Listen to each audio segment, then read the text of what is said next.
She's also the convener of State of Emergency GBV movement. Chioma Agwebo, welcome back to the Glass Ceiling. Chioma, if you're speaking, your mic is muted. Hi, Chioma, can you hear me? All right. Well, my second guest is also here. He's the director of the Take It Back movement, Nigeria, Sandra Ezekwesili. Thank you so much for joining us. Yeah, thank you for having me. Good afternoon. Good afternoon to you. Chioma, do we have you back up now? Can we hear you? It doesn't look like we can hear Chioma. Okay, so but let me start with you, Juwon. Lagos, of course, you can join the conversation. 0700-993-993-993. That's for men. Women, call us on 01-465-7190. Remind me, Juwon, what the 5 amendments are proposing before we get into it. So I didn't get that. Remind me what those 5 amendments are proposing before we get into the details. Okay, so you mean the 5 for 5 demands, right? Yes. Oh, yes. Number one. No, not the demands. The amendments that they rejected. What were they? Okay. Now, they rejected a lot of amendments, and I think they are practically more than 5. Okay. Part of this amendment is that was rejected is is the recommendation by the NSAS panel, if that is what you're asking, regarding. No, I'm talking about the one for the women, for the women's rights, the 5 women's amendment bills that were rejected. Okay. Well, frantically speaking, although I do not think that this is some sort of conversation that I have been really deeply involved with, other than probably the issues regarding the NSAS. But in any case, I know for sure that women have been at the forefront at the National Assembly discussing and agitating for against the rejection of some proposals regarding women representation at the level of the National Assembly. Right. So. Oh no! All right, we're gonna have to try and get Juwon back. Chioma, I was talking to Juwon. Juwon is the director of the Take It Back movement, Nigeria. Sandra Ezekwesili. I was asking him to remind Lagos what the 5 amendments are proposing before we get into it. Can you do that for us, Chioma?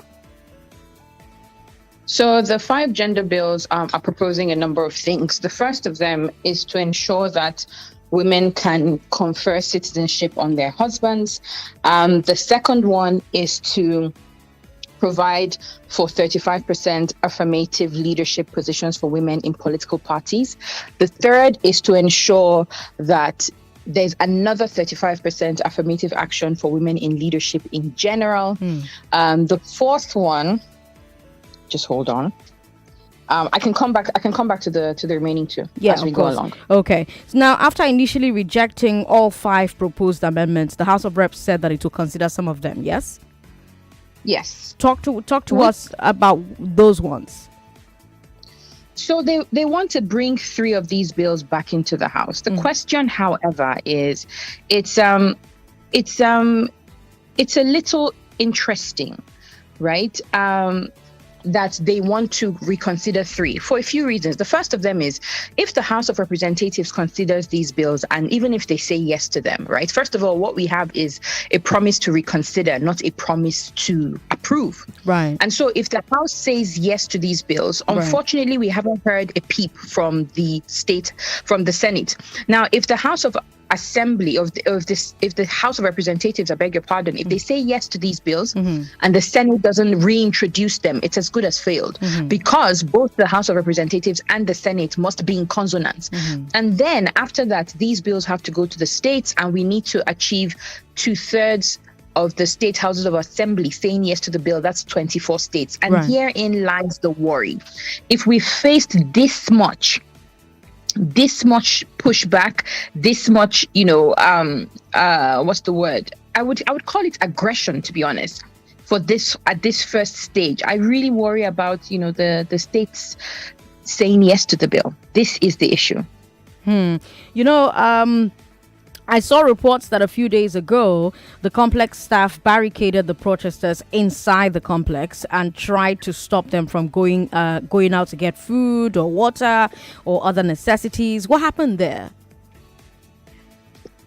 I think this was a very shameful thing that happened because young and old women had been going out daily, seeking audience with their representatives, asking for audience with the Senate President and the House of Representatives, the leader of the House of Representatives. My problem with all of this is, in all of the times that we went out on the streets, not once did we get audience with the Senate President, with the leader of the House of Representatives. And it tells you how much the issues of women are prioritized in this country, right? And for us to go out on that day and out of frustration, women pushed their way into the National Assembly, and then they were locked in. And then they were told that since, you want to come into the National Assembly, now that you've come in, you're not going to go out. And, of course, after a while, people needed to drink water, people needed to use the bathroom, etc. And they were effectively barricaded in. However, something else happened that day, which was, the sudden influx of a group of young men who came to the venue and, as it were, held their own, press conference saying things about, Nigeria belongs to everybody, etc., which led us to believe that this, as is the normal, thing with government, this was a counter protest sponsored by whoever. Yeah. But after a while, the men left. And then the women were, the gate was opened and women were allowed to come out again. The implications of that action, however, speak very loudly, first back to how women are perceived. And I know that you and I have talked about this a little bit, how women are perceived, but also how our needs are perceived, right? How the yearnings and cries of the hearts of Nigerian women are perceived. But also, if you look at the APC convention and the PDP convention that have held, right? These are the two leading parties in the country. For all the talk about, empowering women, advancing women in leadership, etc., the only positions that were given to women or that women contested for successfully and won were women leader, deputy women leader, and I think there's one more for the APC. We haven't moved the needle. How do you put women on a ballot that haven't been advanced within political parties? This is the conversation. All right. It's ironic that those people came to protest and say that Nigeria belongs to everybody when if you're rejecting a bill that should allow Nigerian women, or if you're rejecting an amendment that should allow Nigerian women confer citizenship onto their foreign spouses, you're essentially telling Nigerian women that Nigeria doesn't belong to them. But that's a conversation for a different day. Talk to me about the protests, though. What precisely were the protesters doing? What were the goals? Are the protests still ongoing? Have they ended? What's next? So we've taken a break. Okay. We've taken a break. We had a press conference, and we've taken a break.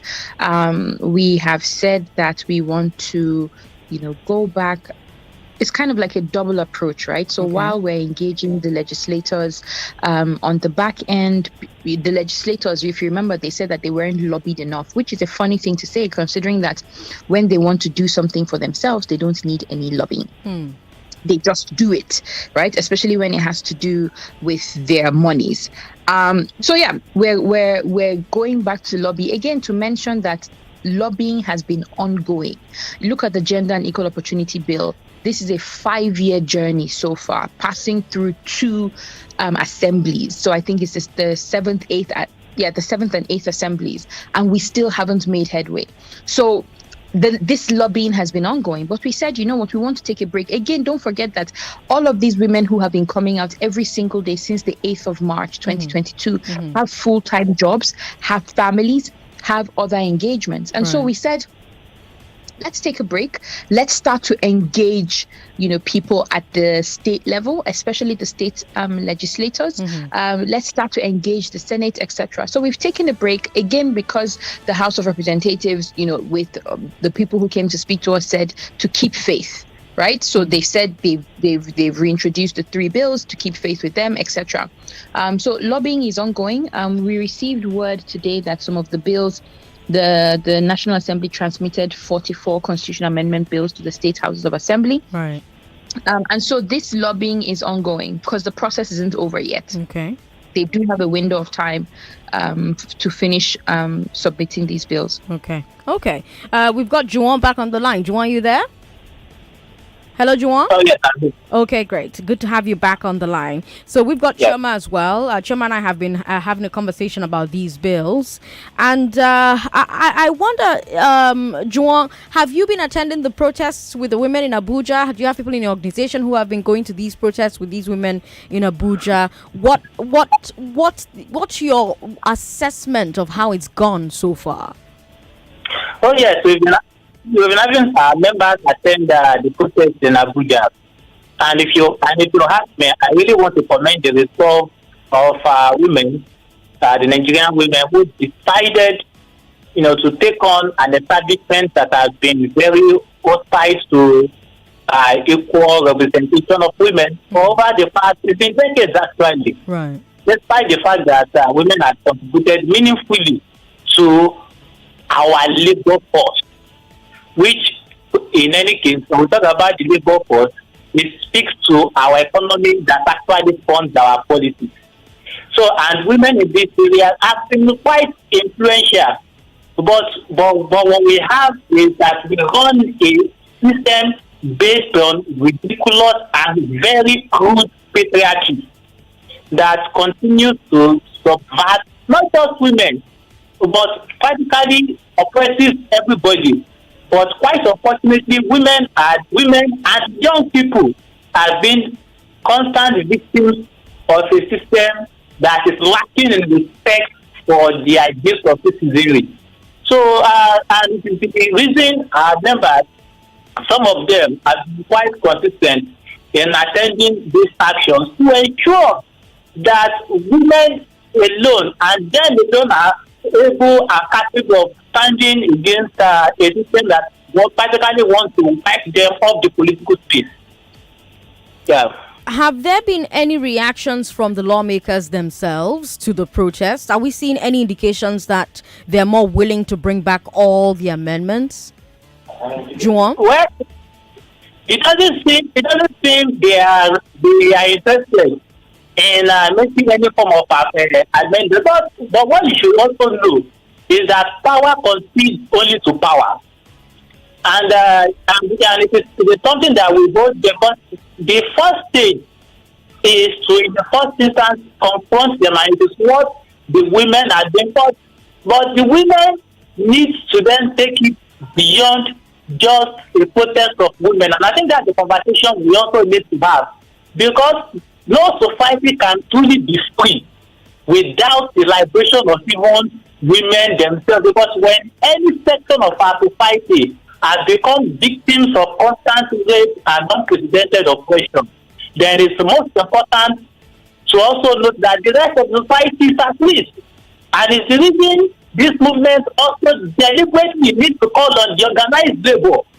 Because even there was a period where the organized labor itself needed to make conscious attempts to ensure representation of women in all of the decision-making organs. And it didn't come easy. It came via various rigorous campaigns, even by women within the trade union. And today, we have a situation where women are now very, very much powerful even within the trade. In fact, let me tell you today, within the NLC, the chairperson of the youth committee is a woman.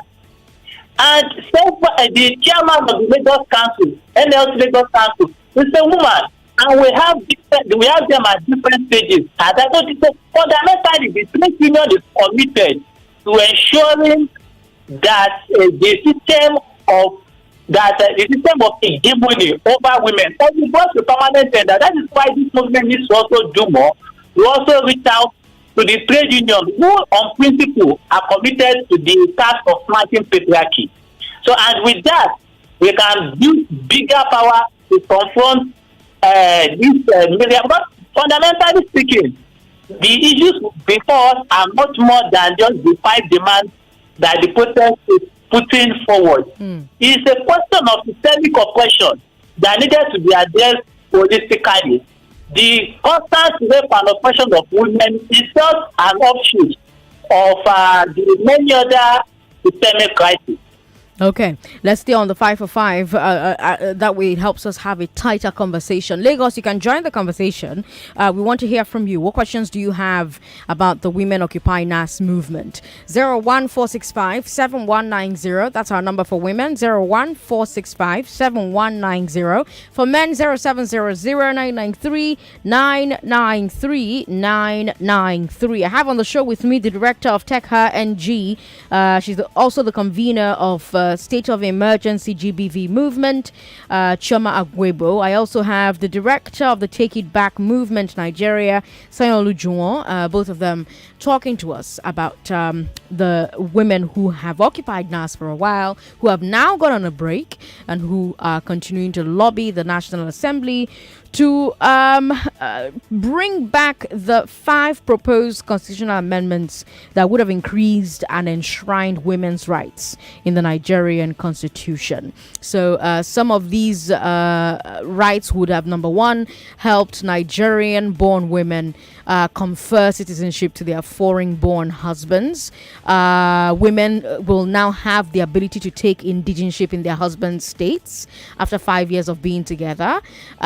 35% appointed positions for women, 35% of affirmative action in party administration and leadership, as well as specific seats for women in the National Assembly. 99.3, hello, thanks for calling us. Yeah, hello. Hello, what's your name? Yeah, Somaga. Somaga, welcome. Thank you. Okay, first of all, I agree with all the demands, they are protesting for. Okay. But I'd like to ask your guest, Choma, a question. Mm-hmm. In all the days they've been protesting, has any of the women already in the Senate? For example, they already have women with, huge voices in the Senate, like someone like Senator Oluremi Tinubu. Right. Has any of such women already there come out to, address them as a form of we are with you on this and this is what is happening here? Thank you. All right, that's a good question. Thank you very much. Choma, did you hear his question? Yes, I did. Okay. And can I just say that we have had women from the House of Representatives and from the Senate come out to stand in solidarity. We've also had governors' wives come out. We've had other members of, high-ranking government officials that are women come out to stand and say that, they are with us, they believe in this, they're lobbying on the back ends as well, etc. Interestingly, we've also had some male legislators come out to say, they're standing with us, they're lobbying their colleagues, etc., etc. So yes, that all of that is happening. I think what we're not seeing is actual action, if that makes any sense, right? Because it's one thing to say you stand with the person. It's another thing to give the person what the person is asking for. So you don't need to stand with them in the first place. We're not seeing that action, right? We have, and whether we like it or not, the women, if we want to be really honest about this, we have 469 members of the National Assembly. Of this, I think about 29 are women. Even if all 29 women came out to stand with us, they do not constitute enough numbers to upturn the decision of the National Assembly. Right. Straight math. Right. So I worry about the increased, what are women? What else do you want women to do, to be honest? Right? What else do we want women to do? What we're seeing is the abject rejection of the full citizenship of Nigerian women, right? And you cannot ask the oppressed to free themselves. Right? Or to ask the oppressed what are they doing to free themselves, because to be honest, women are doing everything that they should do.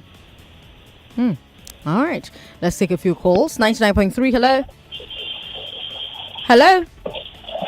Thanks for calling. What's your name? My name is Ndubisi. Ndubisi, welcome. Go ahead. Hello. Hi, Ndubisi. Can you hear me? Go ahead if you can. Okay. First of all, I'm happy to call. This is my first time to call. I'm glad. Now, regarding this women's right, there's one part of it that I'm wondering if the women have thought it through. Okay. And that's the 35% political positions by election. Okay. I've looked at it. I don't know how practical that would be. Okay. For instance, the if you look at elective positions in Nigeria, let's say political party XYZ, let me not mention any particular one, the positions that are contested for are usually by geographical locations, like maybe say a Senate position or something like that. If you're going to give 35% to women, how are you going to do that? What local government will forfeit their position for a woman? What ward or local government or senatorial seat? How are you going to do that? We already have a challenge about zoning for seats that are open. How are you going to even manage 35%? Who are you going to allocate the 35% to? Which locality? Which ward? So that particular one, I'm not sure the women have thought it through. I don't see the practicality of it, but if you do, can your guests just let us know how they plan to implement that? To achieve that. All right, thank you very much. Okay, so we're going to hold on to that question. We'll come back after the break and address it. Hopefully we still have Choma on the line, because Choma gave me just 30 minutes. But if she's still with us, when we come back from this break, Choma will answer that question. If Choma isn't on the line to answer that question, Juwon will answer that question for us. Juwon is the director of the Take It Back movement, Sanyolu Juwon, and Choma is the executive director of Tech Her NG. She's also the convener of State of Emergency GBV movement. Choma Agwegbo. Lady, gentlemen, please hold on. We'll take a break. We'll be right back. Lagos, stay with us. I'm Sandra Ezekwesili. Stay one step ahead with the latest news and trending conversations here on 99.3 Nigeria Info. Don't tell people you've added weight. Why are you losing weight? Yeah. Eating. No, it's not your business. That money, the pass is good. That finally. We should be patient and pray to God that God is going to answer her prayer. Please, this is not all about prayer. It's not like everything is not prayer. That is Nigerian mentality. If you're not finding happiness in your home, you pray. Your number one station for talk. Let's talk. When opportunity knocks, Doing answers. It rolls up its sleeves and gets down to business. Doing, it doesn't cry over yesterday's mistakes. It moves. Nothing ever gets done without someone doing. So, what are we doing today? MTN. Everyone is proud of the doctor I've become. I'm grateful to a lot of people, but especially for basketball and the grit I built as I learned the sport. The rejections taught me to keep fighting. The long hours taught me discipline. Knockdowns taught me to bounce back, and those unexpected victories that taught me never to give up. Nourish and energize your kids with Milo Active Go to help them succeed in sports, because the great they learn in sports, they keep for life. Milo, energy to go further. Milo! The Voice Season 4 is here. Join the Voice train on the 1st and 2nd of April 20. 17 Billings Way, Oregu, Ikeja, Lagos. Games, dance, surprise performances, and so much more. Time is 9 a.m. to 6 p.m. The Voice Nigeria, unstoppable. Brought to you by First Bank, Airtel, JAC Motors, Coca-Cola, and Zaron Cosmetics. To grow a business in Nigeria, your connections have to be strong.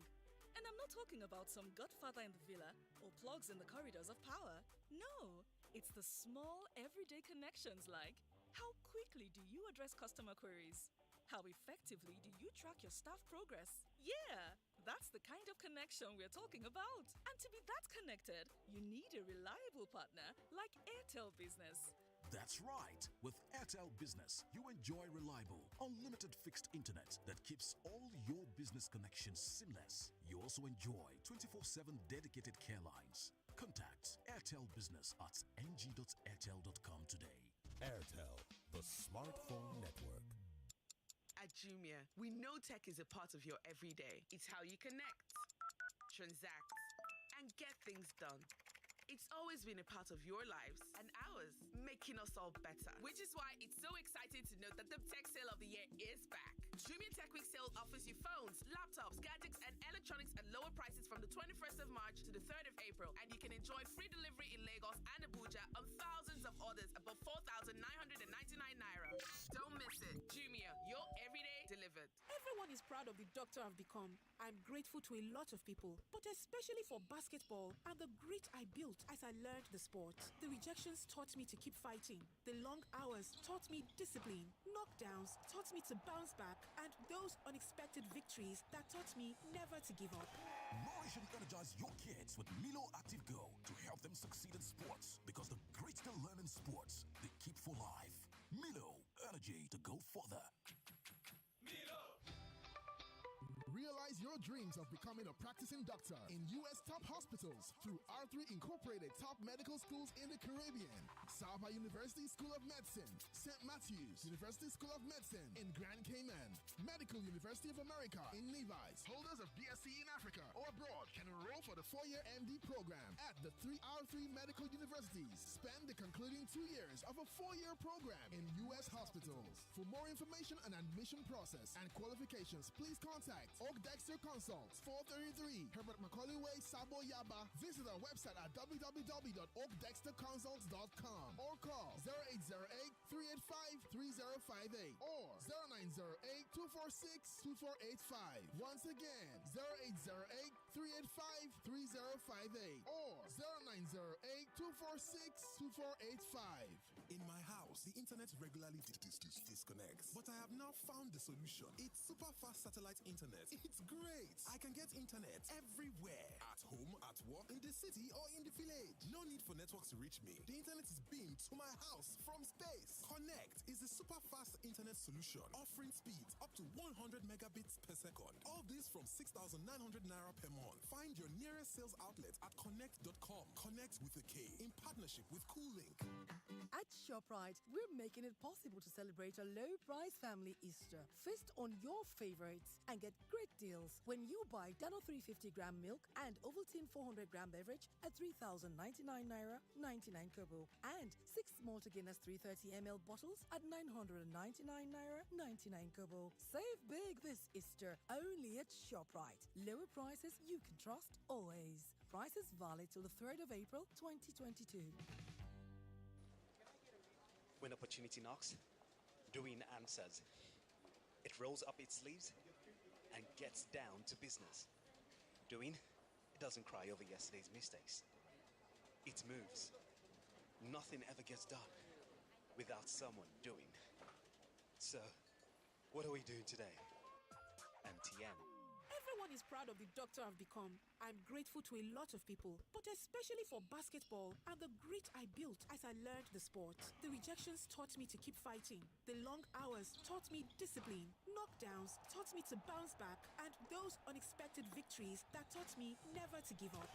Nourish and energize your kids with Milo Active Go to help them succeed in sports, because the grit they learn in sports, they keep for life.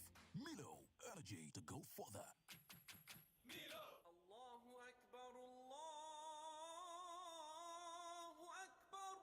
It's the season of light. It begins and ends with the appearance of the crescent moon. The light, fast from dawn to sunset. Righteous minds, noble acts. Ordained fast of Ramadan. Muslims and Muslimas all over the world. The light, period of salvation and forgiveness. Time of abundance and feasting. The Light with Sheriff Quadri, 4 a.m. daily and 99.3 Nigeria Info. For sponsorship, please call 0703-498-4352 today. Ramadan Kareem.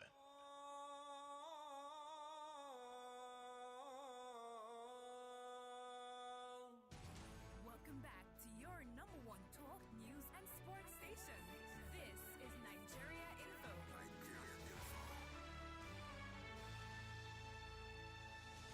How much longer will Nigerian women occupy NASS? At the moment, they've taken a break. They're working behind the scenes. I've got some of the organizers of the protest on the show with me. Chioma Gwebo is the director of Tech Her NG. She's the convener of State of Emergency GBV movement. I also have on the show with me the director of the Take It Back movement, Nigeria, Sanyolu Juwon.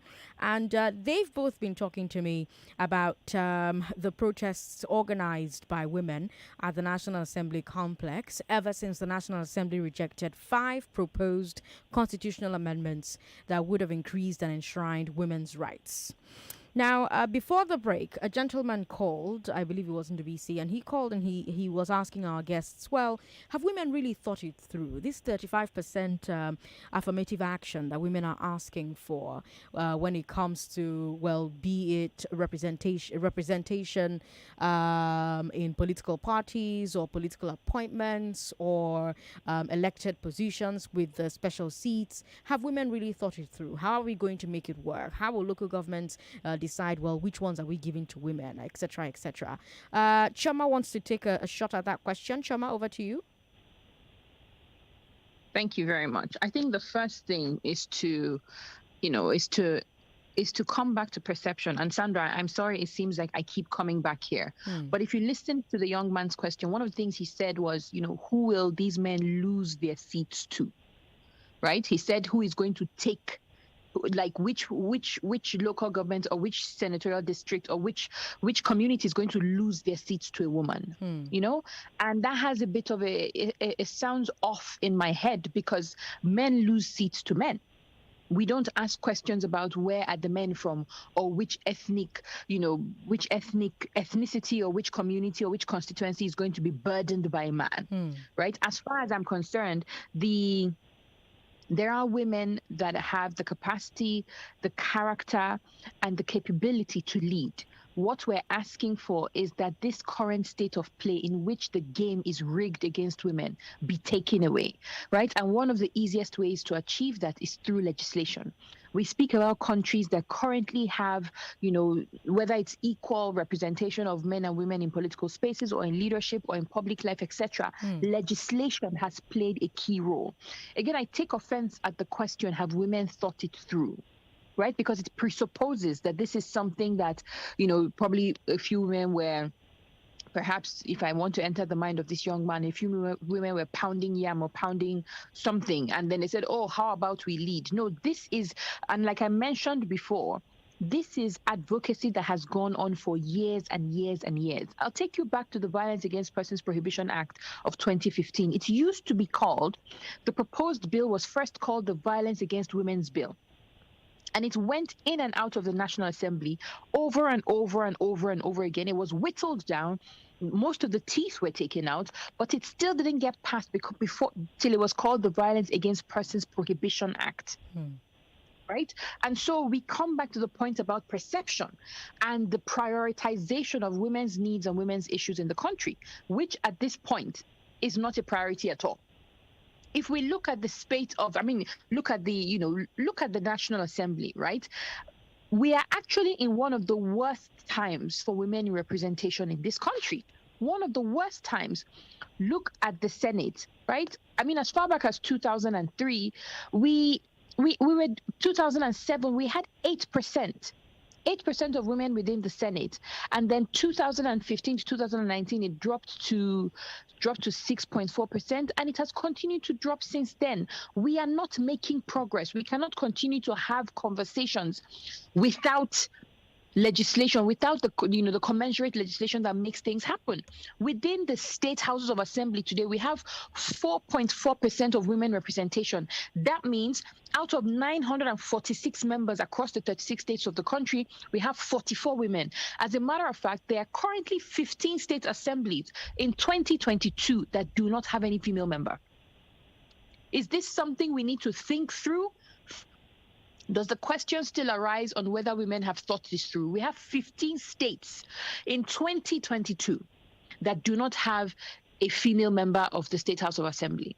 We have some states in this country that have men as Commissioner for Women's Affairs. Is this still something that needs to be thought through?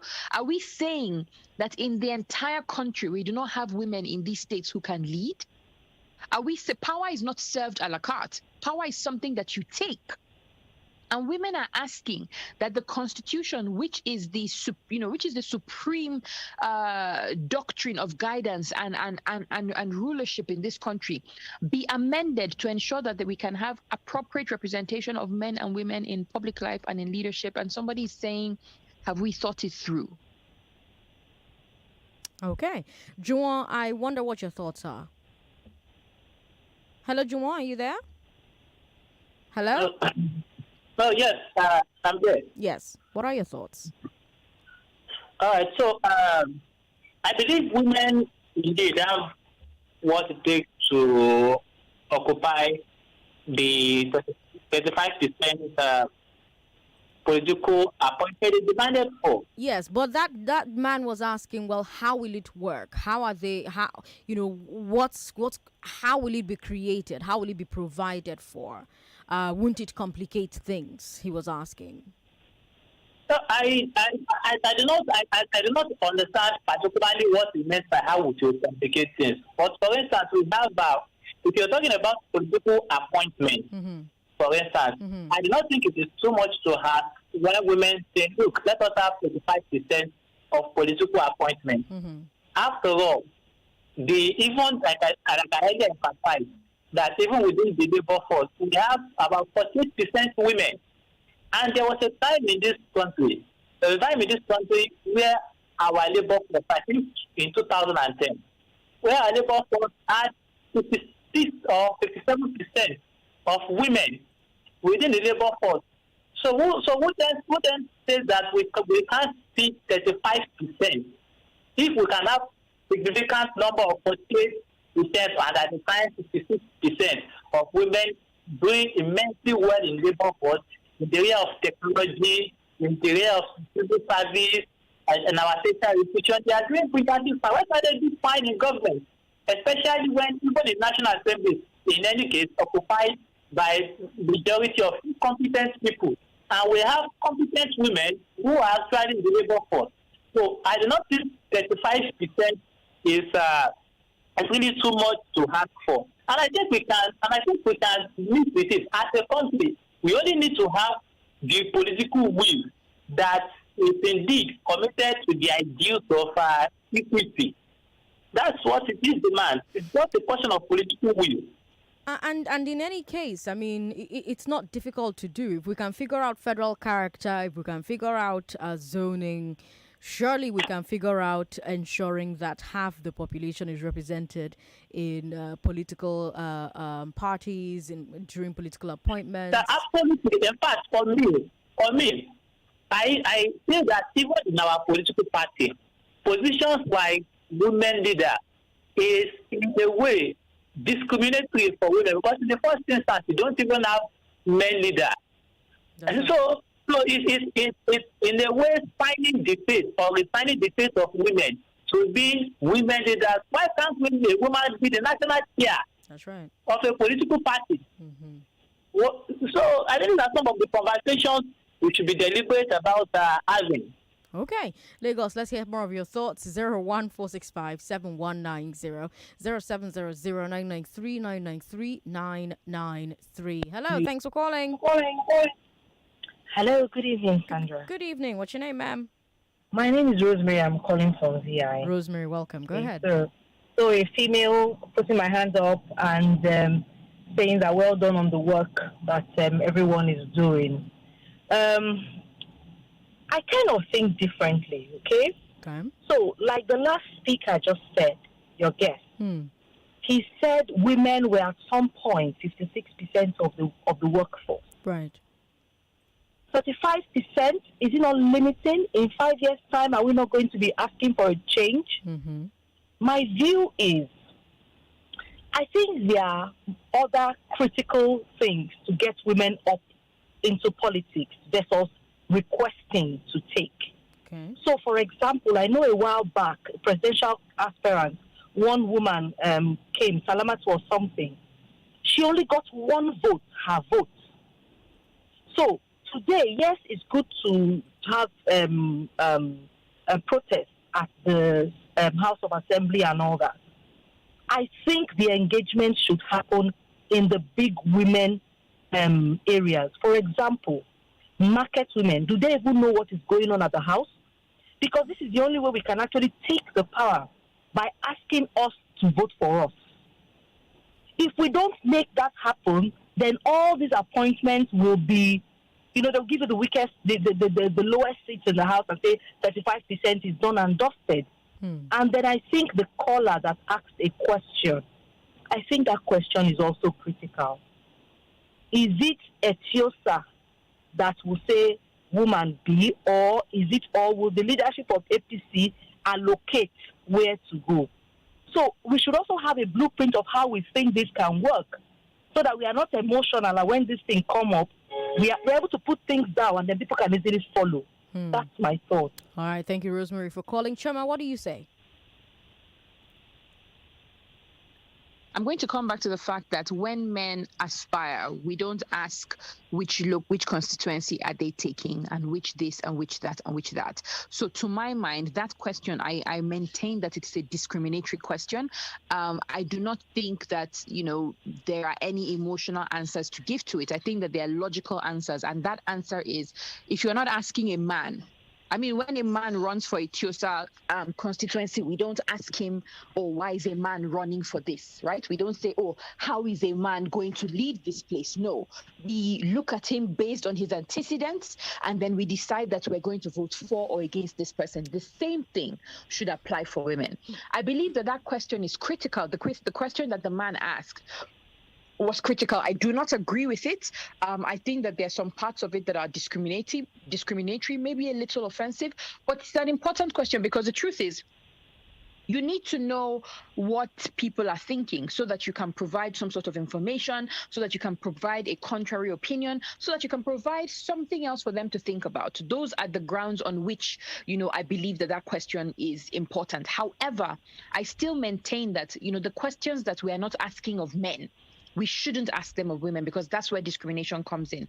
I think the other thing to mention is, I think I don't remember I wanted to respond to something that the lady had said about the market women. Mm-hmm. Exactly, about how are we thinking about these things, how are we engaging the market women, etc. Again, we've been to the markets. We've had representatives from the heads of the markets come to these protests. Women understand that they're being shortchanged at the polls. And if you look at the 5 gender bills, you will actually see there's a 360 thing around them. Because we're not just asking for appointed or elective positions generally. We're asking for placement within the political parties, because we know you vote for what the party gives to you. If we're going to shift the power, we need to start shifting this power from within the political parties. Women, just like Joanne said, women must stop being only women leaders. Women should be in charge of finances. Women should be in charge of finances. Women should be in charge of strategy. Women should be in charge of mobilization, because we are good for these things. We are good for everything, the same way men are good for them. And women are already doing these things, because you find a lot of the mobilizers on election day, before election day, they're women. The people who are coming out to vote are women.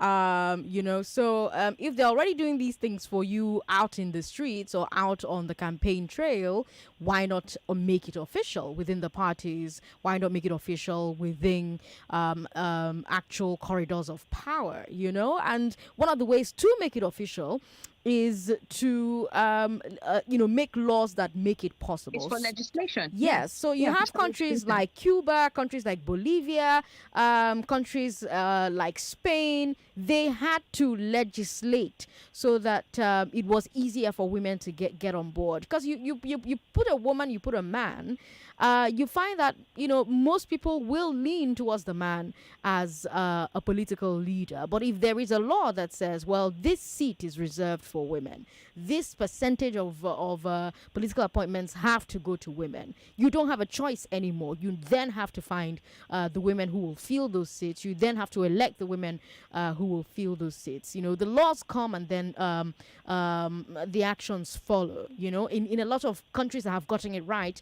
that's what they have had to do. It's not exactly complicated, but I think it's interesting that we try to talk about these things as if they're really complicated. But I want to hear what Juwan has to say. Juwan?